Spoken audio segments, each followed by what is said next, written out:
Hi, this is Redlight, this producer's house, SBTV, and I'm going to take you through my studio. Here, little fatty Moog I don't really use anymore. Got this synth here which is Toddlers. More like old emus which have got like drum sounds in. Roland Juno 60, these are really sought after now. Fat strings and arpeggiator. Bad Boy machine from the 60s. Stevie Wonder and people like that used to use it. My baby, my JV 1080, which I bought for 250 quid about 8 years ago, but I still use it on every tune. When I started out, you didn't even have software. It was like hardware only, and it would cost you fucking 3,000 quid to buy a sampler. So I went to college when I was 16 to use that equipment because I couldn't afford to buy it. Now, all you need is a computer. You can make amazing music just in a computer. So all you need to do, Logic's 200 quid, save up for it, you know, make a little investment, go on YouTube, learn how to do certain things. If you're watching this, you're already on the net looking at stuff. And that's the best way, just learn. If you want to do it, you're going to find ways of doing it. It may take 3 years, may take 5, may take 6 months, I don't know, but you will do it. I'm starting off in the EXS24 sampler, simple sampler, you get free with Logic. It's no frills really, but for me, I don't need much in the sampler anymore.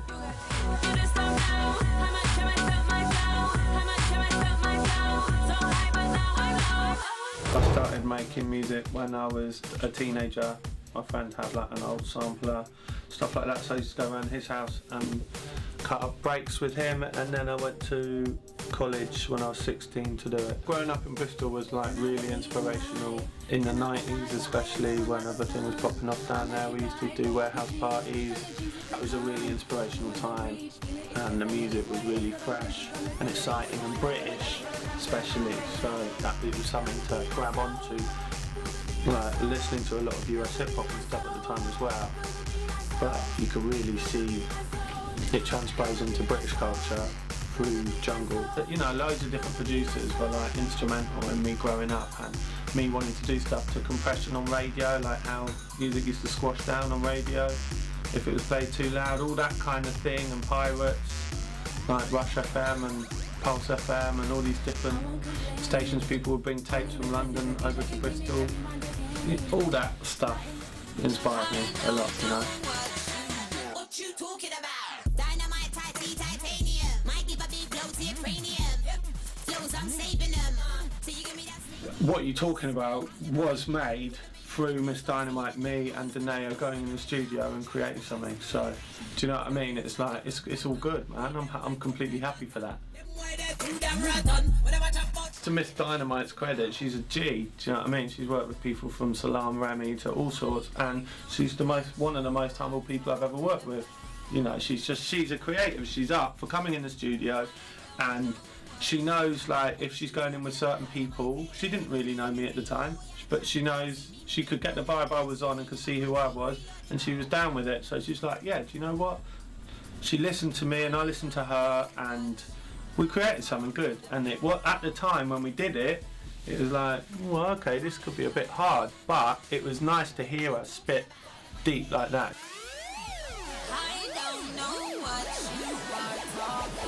I'm working with a lot of different singers at the moment, but I don't want to give their names away. And from an album, I'm starting to produce my album. So that's going really well. You know what I mean? There's so many good vocalists out there at the moment that you can't be scared to think like, oh, it's all got to be me. It doesn't all have to be you at all, because if you do, you'll only get so far. You need to embrace change and embrace people to come in and help you see a bigger vision. Do you know what I mean? You can learn so much from different people, and that's what it's about for me, bringing people in and learning from them and them learning from me. When you're producing a tune, it's your vision, it's your track. You can control the melody of a vocal. You can tell a vocalist, yeah, that's cool, but can you sing it like this? And we can work like that. It's good to cut your teeth and learn how to do it yourself, because then you'll get the sound you want properly. If you want to spend the time to get it, it'll be your vision. But so really, you just need to train your ear, and that can take a few years. Really, you're not, you know, professionals aren't born; they're made. Alright, this is Redlight. That was my producer's house. I hope it's been useful to you if you're starting out or you're a producer in the game. Thanks for watching.